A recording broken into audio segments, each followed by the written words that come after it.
akan disampaikan oleh Ustadz David Rifai, SAG. Kepada beliau kami persilakan.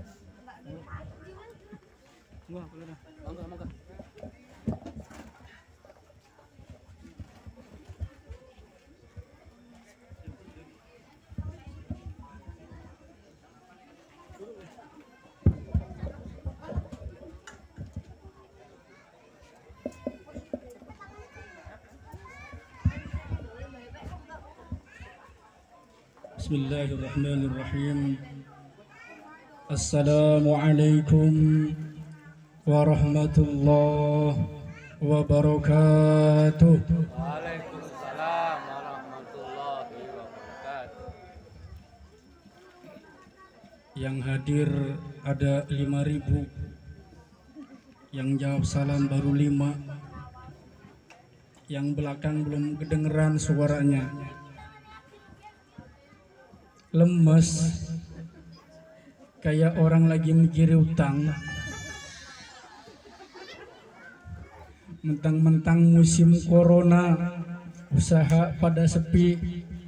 Sama Bu, utang itu jangan dipikir, tapi dibayar. Kalau dipikir doang maka agak lunas. Saya ulangi salamnya. Yang semangat jawab salamnya saya doakan mudah-mudahan dimudahkan oleh Allah Subhanahu wa taala dalam melunasi hutang-hutangnya. Amin. Assalamualaikum warahmatullahi wabarakatuh.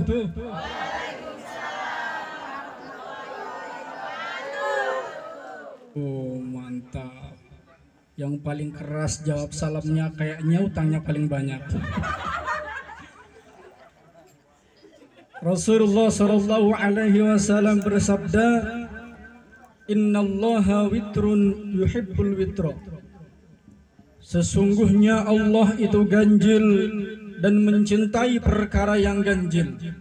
Karena 2 genap tanggung, sekali lagi biar ganjil. Cocok?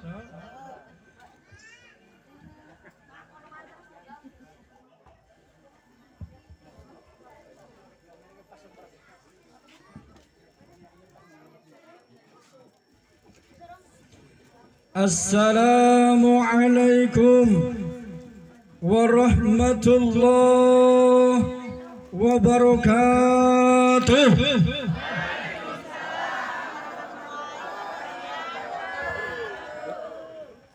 Yang jawab salam Al-Fakir doakan mudah-mudahan bisa berangkat haji ke Mekah, bisa tawaf mengelilingi Ka'bah, ziarah ke Madinah, jumpa dengan makam Rasulullah, pulang-pulang ke rumah rezekinya nambah, bisa beli rumah sama mobil mewah. Yang bilang amin doanya diijabah, yang diem ya terserah. Bismillahirrahmanirrahim. Alhamdulillahi rabbil alamin, alladzi ja'ala an-nikah syari'ah mutaqaddimah.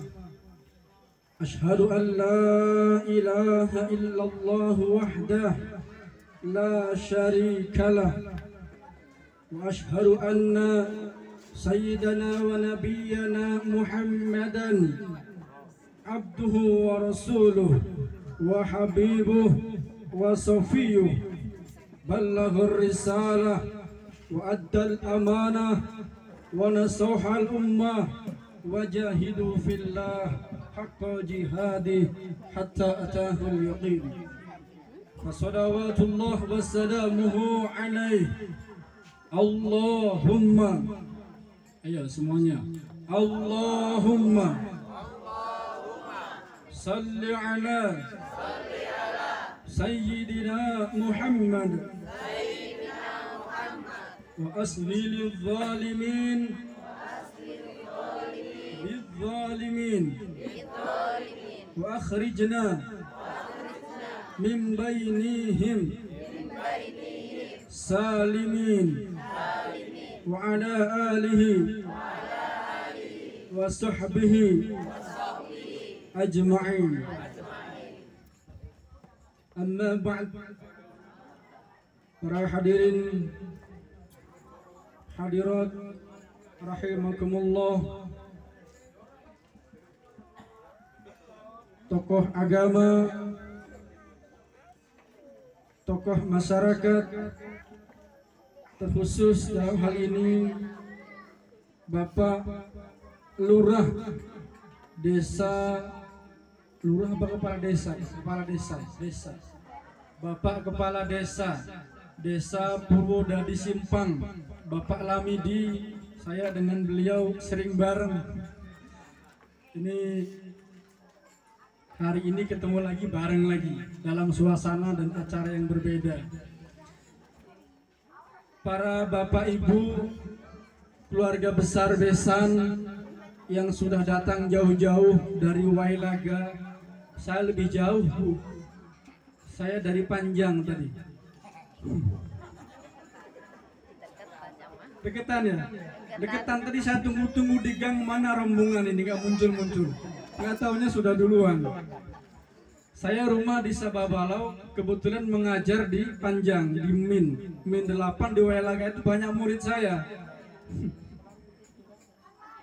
Saya tunggu-tunggu tadi nggak kelihatan, Mas Asep telepon katanya sudah sampai rombongan, sudah saya ngebut. Dan terkhusus yang berbahagia rekan saya seperjuangan Mas Indra Lesmana dan Mbak Husnul Khotimah. Ibu bojone Mas. Oh, pinteran sampai milih ya. Dan semua tamu undangan yang tidak dapat Al-Fakir sebutkan namanya satu persatu tanpa mengurangi rasa hormat dan ta'zim Al-Fakir. Tiada kata yang paling indah yang pantas kita ucapkan semenjak kita terbangun dari tidur di pagi tadi hingga menjelang tidur kembali di malam nanti, selain daripada ucapan syukur alhamdulillah atas segala nikmat yang Allah Subhanahu wa ta'ala anugerahkan kepada kita. Salawat beriring salam senantiasa tercurah limpahkan kepada manusia mulia yang telah memanusiakan manusia sehingga menjadi manusia yang manusiawi, seorang manusia yang telah membawa perubahan peradaban zaman dari zaman perzinahan menuju zaman pernikahan, dari zaman orang naik onta hingga orang naik Toyota. Beliau adalah baginda Nabi besar Muhammad sallallahu alaihi wasallam. Semoga kita semua yang hadir termasuk ke dalam golongan umatnya yang tidak hanya mengakui beliau sebagai nabinya, tetapi juga diakui oleh beliau sebagai umatnya. Amin. Allahumma amin ya rabbal. Bapak, Ibu, dan saudara yang insya Allah dimuliakan oleh Allah Subhanahu wa ta'ala. Pertama, Al-Fakir izin duduk karena ini sudah disediakan kursi oleh panitia, maka saya duduk. Kemarin tahun 2019, Pak, banyak orang berantem gara-gara rebutan kursi. Nah, sekarang saya dikasih kursi gratis, makanya saya dudukin. 2019 kemarin banyak orang rebutan kursi dewan, tapi kursi DPR sampai orang pada ribut. Hari ini saya dikasih kursi gratis, makanya saya dudukin. Bapak, Ibu, saudara yang insya Allah dimuliakan oleh Allah Subhanahu wa ta'ala. Tadi sang qori membacakan ayat. Ini singkat saja ya, setengah jam aja lah, jangan lama-lama. Setengah jam kelamaan nggak, Bu? Enggak lah ya, sedengan lah. Ya, saya sudah agak lapar masalahnya. Tadi saya pikir begitu datang langsung makan, katanya belum siap ini makanannya. Makanya nggak langsung makan. Jadi setengah jam aja, jangan lama-lama. Tadi sang qari membacakan ayat surat Ar-Rum ayat 21. Kayaknya semuanya hafal yang sudah menikah. A'udzu billahi minasyaitonir rajim. Wa min ayatihi an khalaqalakum min anfusikum azwajan litaskunu ilaiha wa ja'ala bainakum mawaddatan wa rahmah. Inna fi dzalika laayatil liqaumin yatafakkarun. Wa min ayatihi, dan di antara tanda-tanda kebesaran Allah, an khalaqalakum min anfusikum azwaja, adalah dengan diciptakannya pasangan dari jenismu sendiri. Untuk apa diciptakan pasangan? Untuk apa kita ini hidup punya pendamping? Kata Allah, litas kunu ilaiha, untuk menimbulkan ketenangan, kebahagiaan, ketentraman. Litas kunu, dari kata-kata litas kunu ini muncul dari fasih kata sakan dan sakin. Kita kan sering menyebut kalau ada orang menikah sering mengucapkan apa? Semoga menjadi keluarga yang sakinah, mawaddah, warahmah. Padahal pada ayat pernikahan ini tidak ada kata-kata sakinah. Wa ja'ala bainakum mawaddatan warahmah. Yang ada hanyalah kata-kata mawaddah dan rahmah. Dari mana kata-kata sakinah itu didapat? Dari kata-kata litas kunu. Maka muncul kata sakinah. Maknanya bahagia, tenang, tentram. Mas Indra bahagia enggak nikah? Oh, bahagia banget ya. Nyesel ya. Nyesel. Tahu enak mah dari dulu ya. Dari kata-kata sakinah itu lahir kata sakan, dan dari kata-kata litas kunu lahir kata sakan dan sakinah. Menikah itu memang sebuah syariat yang luar biasa, Mas Indra. Di dalam Al-Quran Allah menyebutkan dengan istilah mitsaqan ghalidha, sebuah pertalian yang agung. Kenapa disebutkan sebuah pertalian yang agung? Karena menikah itu adalah sebuah syariat yang mampu merubah suatu perkara yang haram menjadi halal, maksiat jadi ibadah, dosa jadi pahala. Betul? Kemarin sebelum menikah, kalau kita pandang-pandangan antara laki-laki dan perempuan yang bukan muhrimnya, hukumnya haram. Tetapi setelah menikah menjadi halal. Bahkan Nabi bersabda, lebih baik engkau memegang sebuah besi yang sangat panas daripada engkau memegang tangan seorang wanita yang bukan mahramnya. Saking haramnya menyentuh tangan, menyentuh kulit seorang wanita yang bukan mahramnya. Tetapi ketika sudah menikah, bersentuhan antara suami dan istri, itu adalah pahala. Rasulullah Shallallahu Alaihi Wasallam bersabda, "Idza nadhara rajulun imra'atahu, nadharallahu lahuma bin nadri rahmatin." Apabila seorang suami memandang istrinya, maka Allah Subhanahu wa Ta'ala akan memandang keduanya, dua pasangan ini, dengan pandangan rahmat. Mas Indra mau nggak dipandang oleh Allah Subhanahu wa Ta'ala dengan pandangan rahmat? Mau? Kalau mau coba sekarang pandang istrinya. Waduh, nggak apa-apa, nggak usah malu-malu, kan sudah halal. Nanti kalau saling memandang, maka Allah Ta'ala akan pandang kalian berdua dengan pandangan rahmat.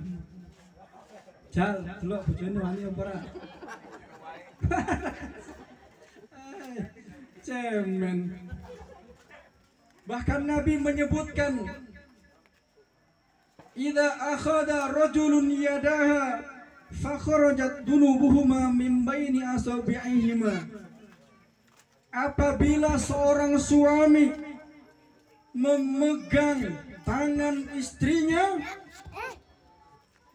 maka Allah Ta'ala akan keluarkan dosa-dosa di antara keduanya dari sela-sela jarinya. Oh, enak kan? Tahu nggak Mas Indra? Diampuni sama Allah, dosa-dosanya dikeluarkan dari sela-sela jari tangannya. Mau? Coba kalau mau pegang tangan istrinya. Coba saya mau lihat, bener nggak caranya? Oh, itu kalau sampai nanti malam nggak ada lepas pegangan tangannya, habis dosa-dosanya. Bahkan kata Nabi, idza kafa rajulun imra'atahu, apabila seorang suami memeluk istrinya, maka Allah Subhanahu wa taala akan melindungi pasangan pengantin baru ini daripada dia punya bala. Maka kalau Mas Indra Mas Indra mau nggak dilindungi sama Allah agar terhindar dari mara bahaya? Mau? Kalau mau coba peluk istrinya.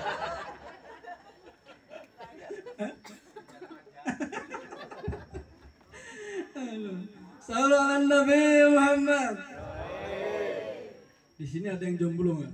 Belakang masih banyak yang jomblo.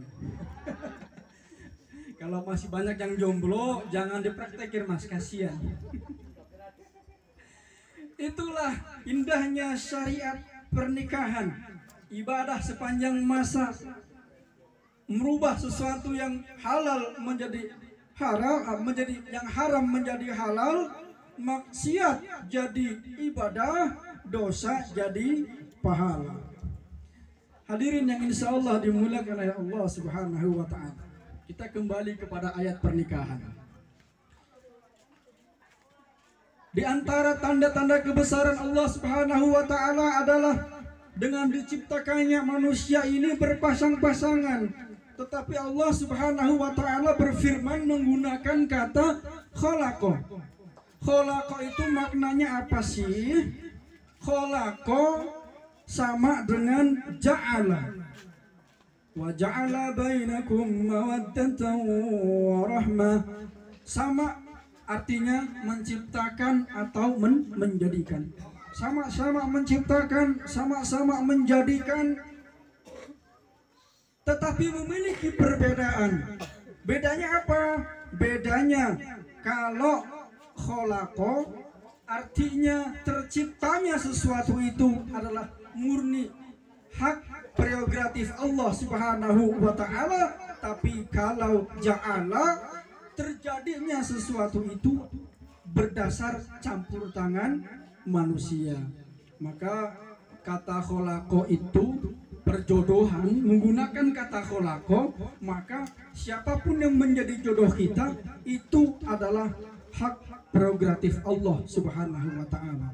Mas Indra di Purwodadi Simpang ketemu sama Mbak Husnul di Wailaga, itu sudah menjadi hak prerogatif Allah untuk mempertemukan keduanya dan menjadikan keduanya berjodoh.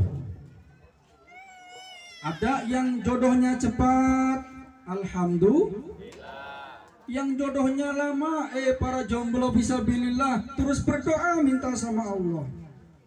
Ada yang jodohnya satu, alhamdulillah. Ada yang jodohnya dua, subhanallah.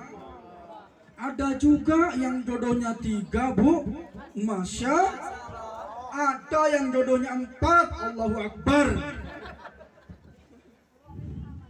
Mas Indra satu aja ya. Jangan punya niatan mau dua lah ya.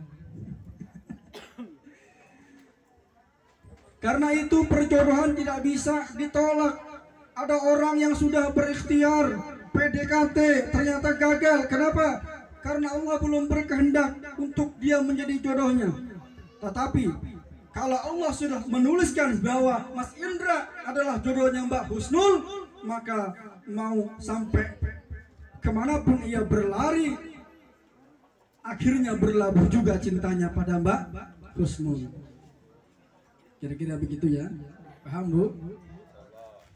Saya minum dulu lah ya, haus juga. Gelas ini nggak ada isi.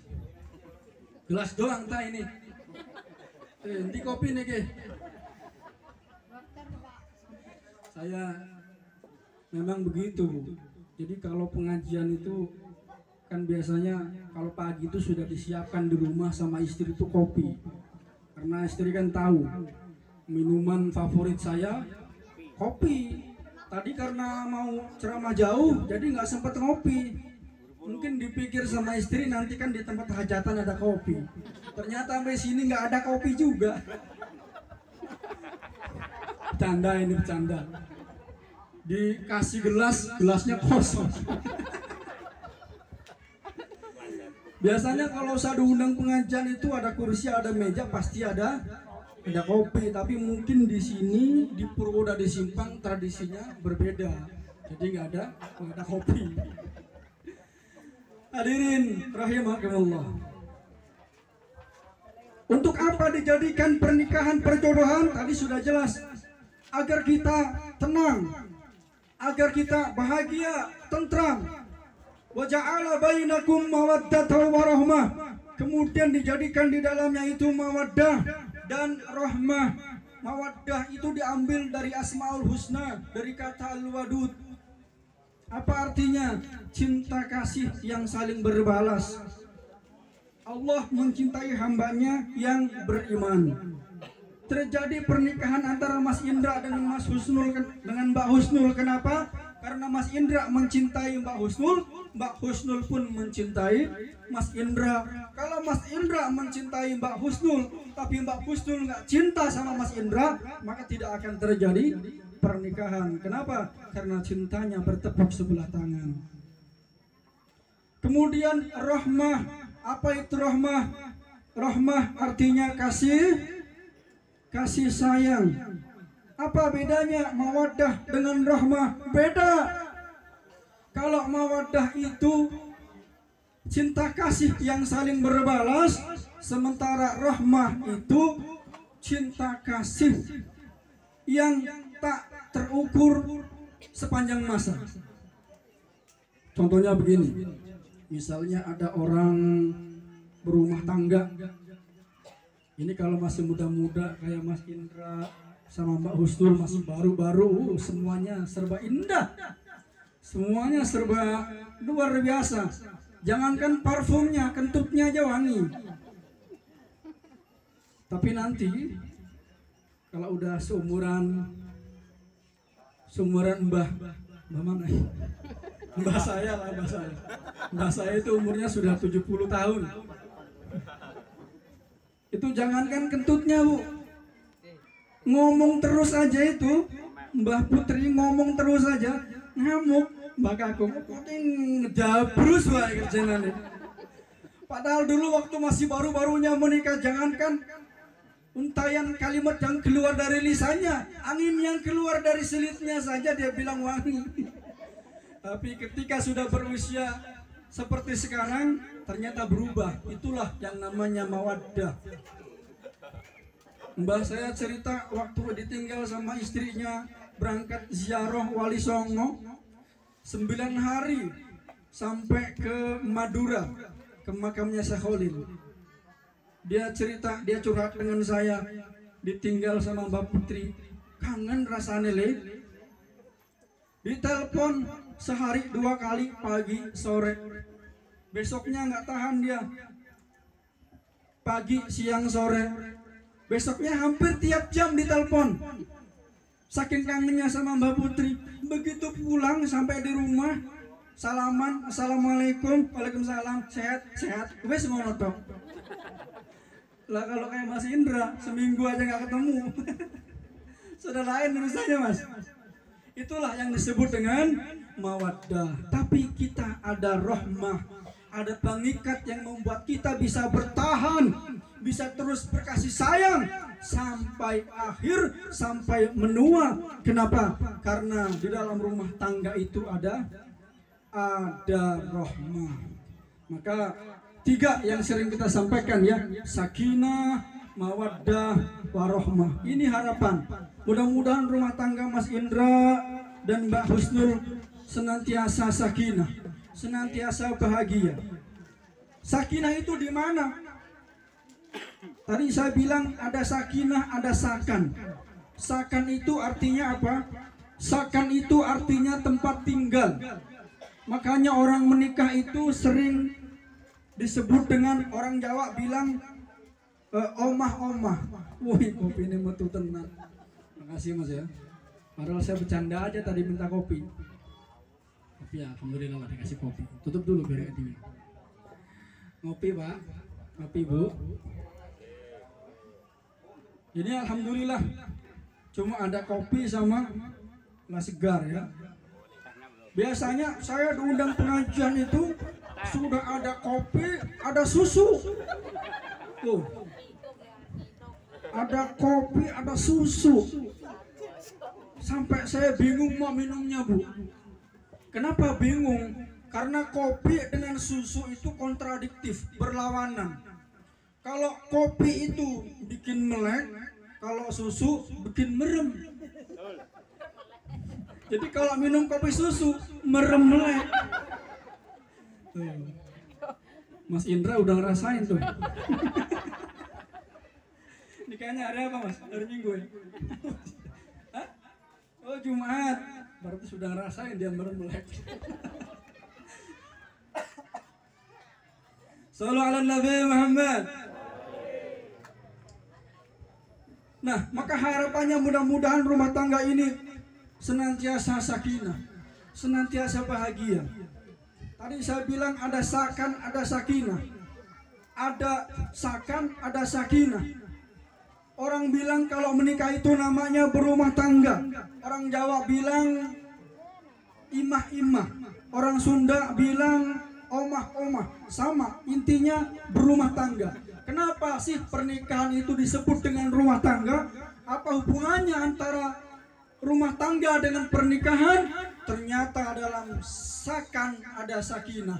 Ternyata dalam sakinah ada sakan. Dalam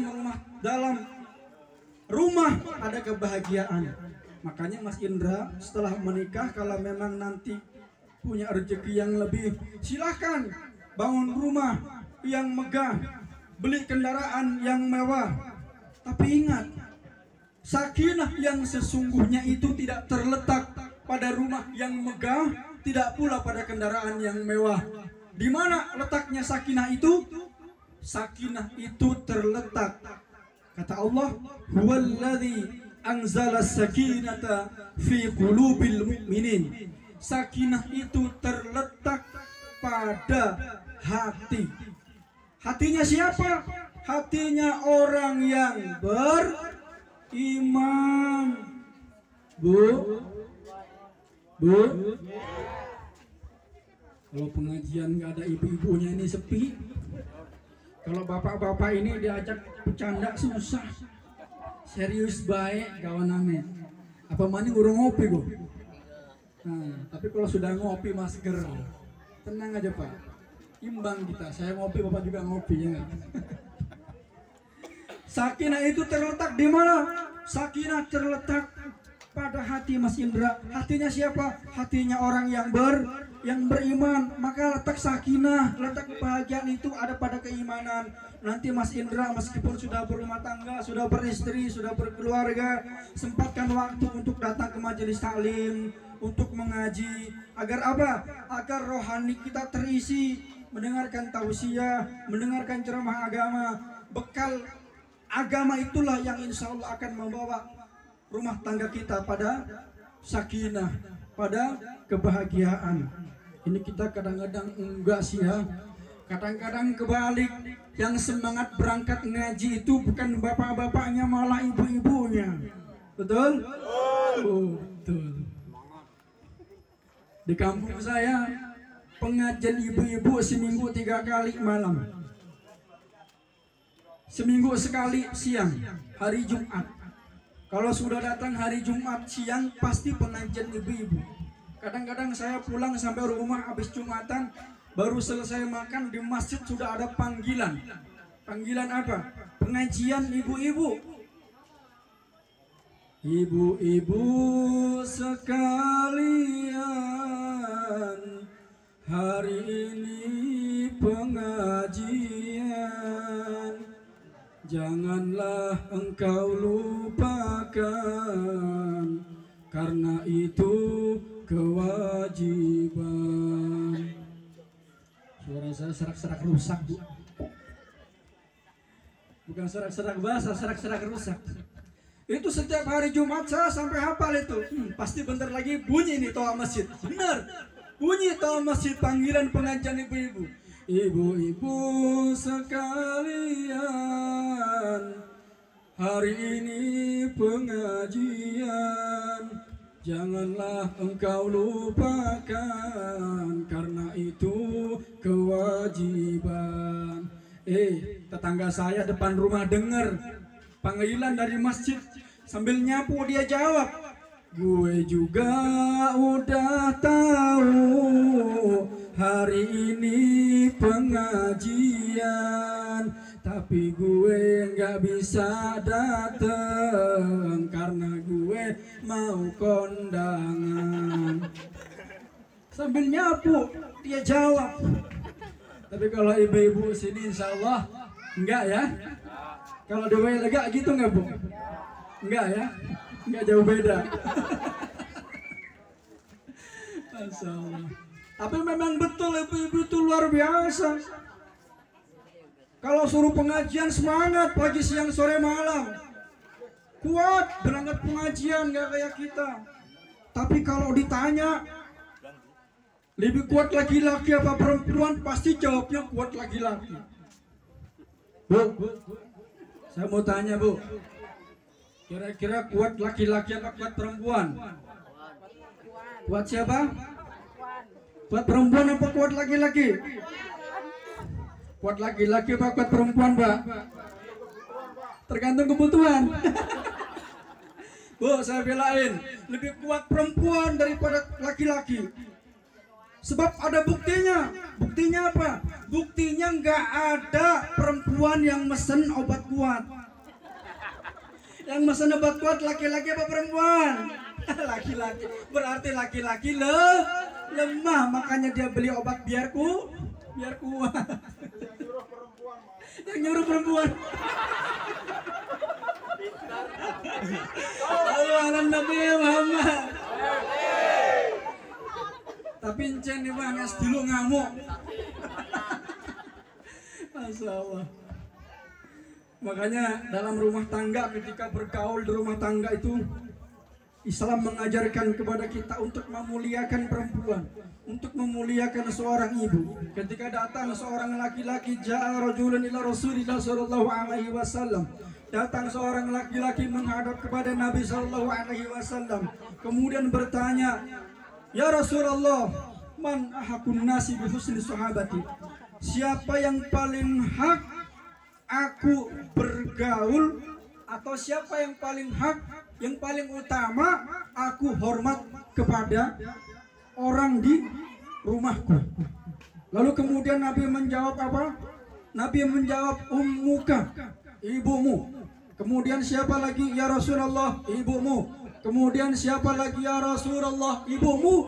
Kemudian siapa lagi? Ya Rasulullah. Baru Rasul menjawab, bapakmu. Ibumu, ibumu, ibumu, bapakmu. Jadi ibunya ada berapa ibunya, Pak? Ibunya 3 ya, bapaknya 1. Paham, Pak?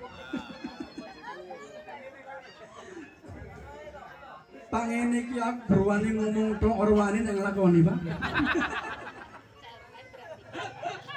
Cemen, Ustaz iki wani ngomong to nek nglakoni yo. Pak berat minta izin itu, Pak. Makanya kalau mau, Pak, langsung aja. Nanti kalau ketahuan minta maaf. Maaf ya, kadung nikah. Tadi apa? Ibumu, ibumu, ibumu baru bapakmu. Seorang ibu dimuliakan dalam agama. Maka Nasidaria punya nyanyian, Bu, punya lagu. Bagaimana lagunya? Ibu, kaulah wanita yang mulia. Hafal, Bu? Derajatmu 3 tingkat dibanding ayah. Kau mengandung, melahirkan, menyusui, mengandung lagi, melahirkan lagi, menyusui lagi, mengandung lagi, melahirkan lagi, menyusui lagi. Mas Indra berapa bersaudara, Mas? 3. Pas berarti. Kalau Mbak Husnul berapa bersaudara? 5. Mengandung lagi, melahirkan lagi, menyusui lagi, mengandung lagi, melahirkan lagi, menyusui lagi. Mana ibunya? Masya Allah, sudah 5 kali ibu melahirkannya. Mengandung, melahirkan, menyusui. Masya Allah. Saya aja nyanyinya capek. Bagaimana dengan ibunda yang merasakan mengandung, melahirkan, menyusui 5 kali? Itulah perjuangan seorang ibu, maka wajib kita muliakan.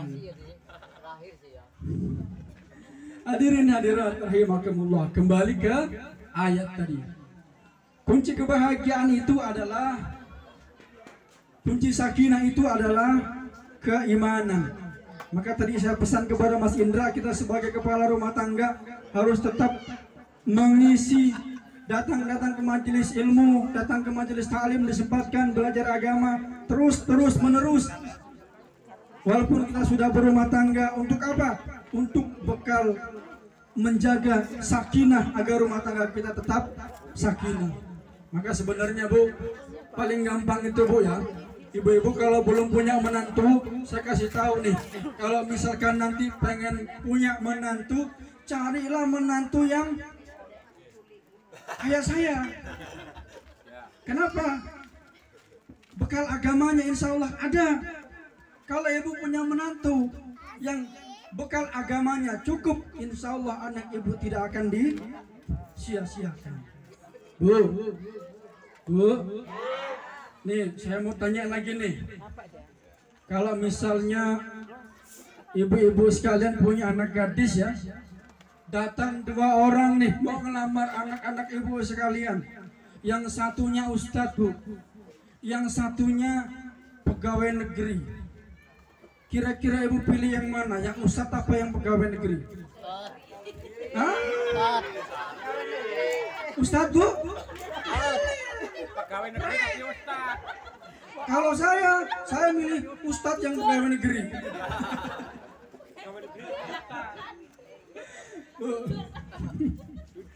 Iya, di depan saya bilang ustadz, nanti pulang enggak.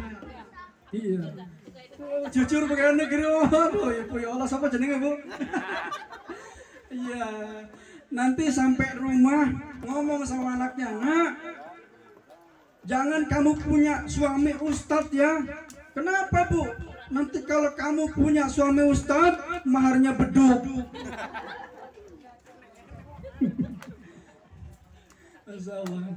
Aduh, udah setengah jam ya. Tidak terasa sudah setengah jam. Saya minum kopi dulu Bu ya. Monggo Pak.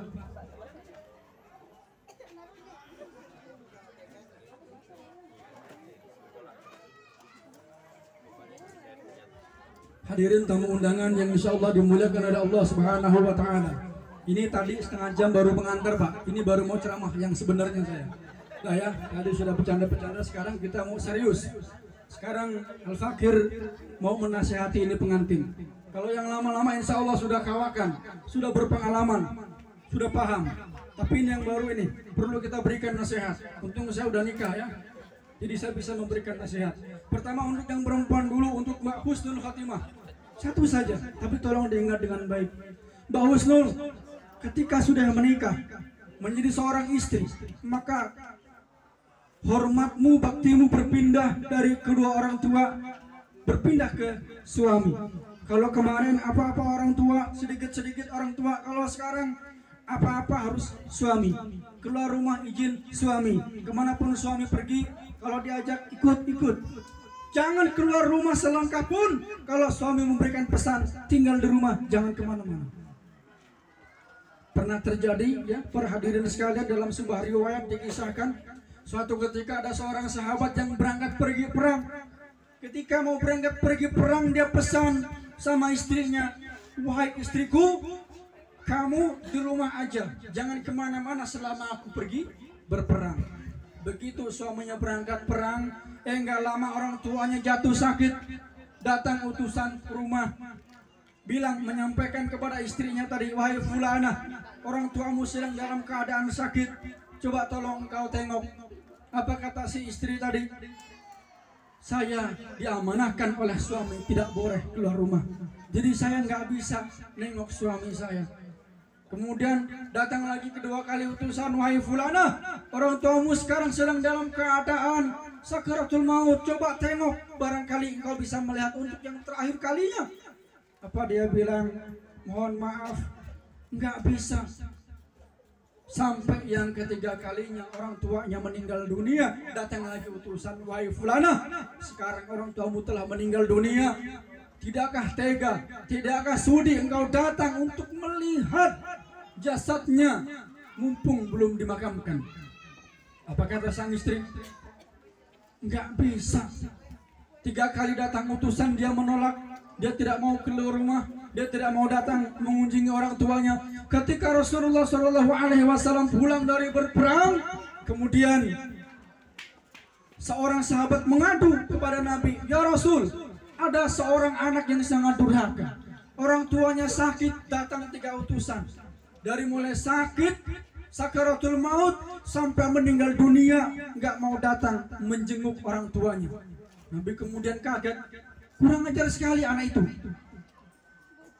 Lalu kemudian Nabi bertanya kepada sang sahabat tadi, kenapa dia nggak mau, kenapa dia menolak untuk datang menjenguk orang tuanya? Lalu kemudian sang sahabat menjawab, karena dia diamanahi oleh suaminya, tidak boleh keluar rumah. Gak lama malaikat Jibril membisikkan wahyu kepada Nabi, wahai Nabi, perempuan itu sesungguhnya adalah perempuan yang berbakti kepada orang tuanya, yang solihah. Kenapa? Karena baktinya kepada orang tuanya, akhirnya karena baktinya kepada suaminya, akhirnya dosa-dosanya diampuni. Maka karena ia menurut dengan suaminya, 3 kali datang utusan dia tolak, maka Allah Ta'ala mengampuni dosa orang tuanya. Sebab ini anak perempuan nurut sama suami. Itu saja nasihatnya satu, diingat dengan seksama dan diterapkan. Kemudian yang kedua, Al-Fakir ingin memberikan nasihat kepada Mas Indra sebagai kepala rumah tangga. Nasihatnya juga nggak banyak-banyak, 2 saja. Yang pertama, Mas Indra sebagai seorang anak laki-laki, sampai kapanpun baktimu tidak akan berpindah kepada istrimu, kepada siapapun. Sampai kapanpun baktimu akan tetap kepada orang tuamu. Maka jangan sampai ketika kita sudah berumah tangga kemudian keinginan orang tua kita bisa terkalahkan dengan keinginan istri kita. Kalau misalnya ada 2 keinginan, istri Mas Indra punya keinginan, orang tua punya keinginan, maka dahulukan keinginan orang tuamu. Misalnya sudah ada janji sama orang tua, Mas Indra ada janji besok hari Minggu mau ngajak mama ke pasar, mau belanja. Tiba-tiba di hari yang sama Mbak Husnul bilang sama Mas Indra, Mas, hari ini aku mau kondangan, tolong diantar ya. Akhirnya Mas Indra misalnya memilih mendahulukan keinginan istrinya, maka Mas Indra berdosa. Maka sampaikan kepada istri bahwa aku ada janji dengan orang tuaku, maka aku harus mendahulukan orang tuaku daripada dirimu. Dulu pernah terjadi, Bu, ada seorang sahabat ketika meninggal dunia nggak bisa ngucapin kalimat la ilaha illallah, ditalkin, dibimbing, dituntun, kagak bisa ngomong la ilaha illallah. Sampai kemudian satu ketika datang seorang sahabat yang bernama Bilal bin Rabah, jenguk ini sahabatnya namanya Alqamah. Begitu dijenguk ternyata benar Alqamah tidak mampu mengucapkan kalimat la ilaha illallah. Maka kemudian sahabat Bilal ngadu sama Nabi, ya Nabi, ini sahabat kita Alqamah sedang dalam keadaan sakaratul maut, tapi lisannya kaku, lidahnya keluh, tidak mampu mengucapkan kalimat la ilaha illallah. Coba, kata Nabi, mana istrinya? Ditanya istrinya sama Nabi, adakah orang tua daripada Alqamah masih hidup? Maka kemudian dijawab sama istrinya, orang tuanya masih, tapi tinggal ibundanya ya Rasul, ayahnya sudah nggak ada. Ya sudah, kalau begitu tunjukkan kepadaku di mana rumah ibundanya. Rumah ibundanya sangat jauh ya Rasul. Enggak apa-apa, antar saja. Maka kemudian diutus sahabat Bilal. Sahabat Bilal begitu diutus sampai di rumah ibunda Alqamah, menyampaikan salam dari Nabi Shallallahu Alaihi Wasallam. Kemudian sahabat Bilal berkata kepada ibundanya Alqamah, wahai ibunda, aku diutus oleh Rasulullah Shallallahu Alaihi Wasallam untuk menemuimu. Lalu Rasulullah Shallallahu Alaihi Wasallam pun menyampaikan pesan bahwa beliau ingin berjumpa denganmu. Lalu kemudian sang bunda menjawab, sampaikan kepada Nabi, sungguh tak pantas jika Nabi yang datang menemuiku, tapi biarlah aku yang menemui Nabi Shallallahu Alaihi Wasallam. Maka kemudian singkat kisah, Nabi Shallallahu Alaihi Wasallam bertemu dengan ibunda Alqamah. Dan kemudian Nabi bertanya kepada ibunda, wahai ibunda, aku ingin bertanya kepadamu, bagaimana perasaanmu, bagaimana menurutmu Alqamah itu? Maka kemudian sang ibunda pun menjawab, engkau tahu ya Rasulullah, Alqamah itu anak yang baik, bahkan dia sering berjamaah denganmu, dia sering hadir di majelismu. Betul. Kemudian Nabi bertanya lagi, kalau begitu pertanyaanku yang kedua, bagaimana suasana hatimu terhadap Alqamah? Kemudian sang bunda menjawab sambil menangis, sesungguhnya aku sedang dalam keadaan marah kepada putraku Alqamah ya Rasulullah. Kenapa wahai ibunda? Kata Nabi. Bagaimana tidak ya Rasul, aku ini ibundanya, seorang wanita yang telah melahirkannya, membesarkannya. Begitu Alqamah menikah, Alqamah tega meninggalkanku seorang diri di rumah yang sudah tak layak huni ini. Bahkan Alqamah selalu mendahulukan kepentingan istrinya di atas kepentinganku. Bahkan Alqamah selalu mendahulukan keinginan istrinya di atas keinginanku. Aku marah ya Rasulullah. Oh, jadi karena ini rupanya Alqamah menjadi tidak bisa mengucapkan kalimat la ilaha illallah, sebuah kalimat alaiha nahya wa alaiha namut wa alaiha wa biha nub'atsu, sebuah kalimat yang dengannya kita hidup, dengannya kita mati, dengan kalimat itu pula nanti kita akan dibangkitkan pada hari kebangkitan. Tapi Alqamah tidak mampu mengucapkan kalimat la ilaha illallah. Maka kemudian Nabi berkata kepada ibundanya, wahai ibunda, tetapi sekarang kau saksikan betapa putramu Alqamah sedang dalam keadaan sakaratul maut. Bahkan dia tidak mampu mengucapkan kalimat la ilaha illallah. Sudi kiranya engkau memaafkan kesalahan anakmu. Apa kata ibunda?